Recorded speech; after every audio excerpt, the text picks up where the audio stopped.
இங்கே பாருங்கள், மாவு நல்லா புளிச்சிருச்சு. இப்போ வந்து நம்ம தேங்காய் பால் ஊற்றணும்.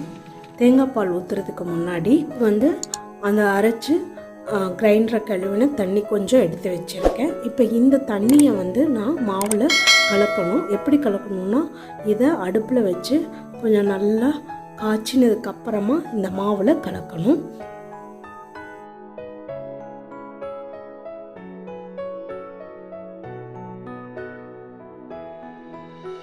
மாவு அரைச்சி அந்த கிரைண்டரை கழுவுன தண்ணி கொஞ்சம் எடுத்து வச்சுருக்கேன்.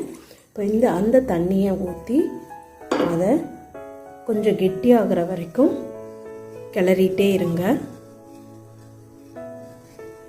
இதை தான் நாம் அந்த ஆப்பம் மாவோடு நம்ம கலக்க போகிறோம். இங்கே பாருங்கள், நல்லா கெட்டி ஆயிடுச்சு. அவ்வளோதான், எடுத்துடலாம். இதை வந்து இப்போ மாவோடு கலந்துடலாம். இது வந்து உங்களுக்கு சாஃப்ட்னஸ் கொடுக்கும். ஆப்பத்துக்கு ஒரு சாஃப்ட்னஸ் வேணும் இல்லையா?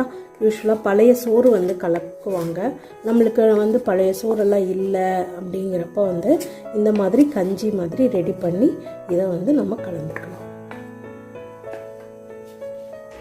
இப்போ இதை நல்லா மிக்ஸ் பண்ணி விட்டுக்கோங்க.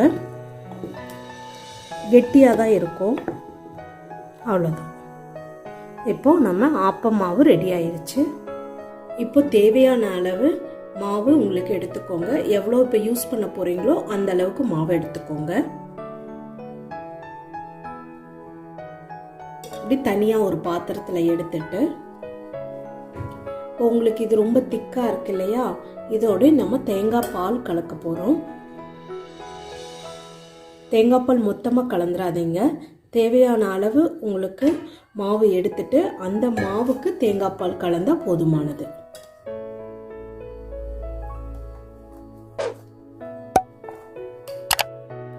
இது கெட்டி தேங்காய் பால் தாங்க, அதனால் கொஞ்சமாக கலந்துக்கிறேன் நான்.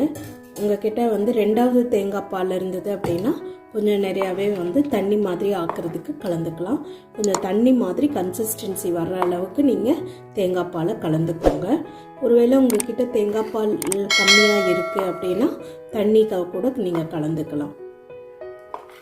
அவ்வளோதான். இப்போ நம்மளுக்கு ஆப்பம் மாவு ரெடி ஆயிடுச்சு. அப்பம் சுடுற அளவுக்கு ரெடி ஆயிடுச்சு. ஆப்பசட்டியை நீங்கள் எல்லா டைரெக்ஷன்லேயும் நீங்கள் சுற்றுறப்ப உங்களுக்கு ஓரங்களில் வந்து ரொம்ப லைட்டாகவும் நடுவில் வந்து கொஞ்சம் திக்காகவும் கிடைக்கும் ஆப்பம். இதுதான் நம்ம ஆப்பம் செய்கிற முறைங்க. அதுக்கப்புறம் இதை வந்து நீங்கள் மூடி வச்சுருங்க. லைட்டாக எண்ணெய் வேணுங்கிறவங்க எண்ணெய் ஊற்றிட்டு மூடி வச்சுருங்க. ஒரு 2 மினிட்ஸில் வந்து உங்களுக்கு ஆப்பம் ரெடி ஆயிரும்.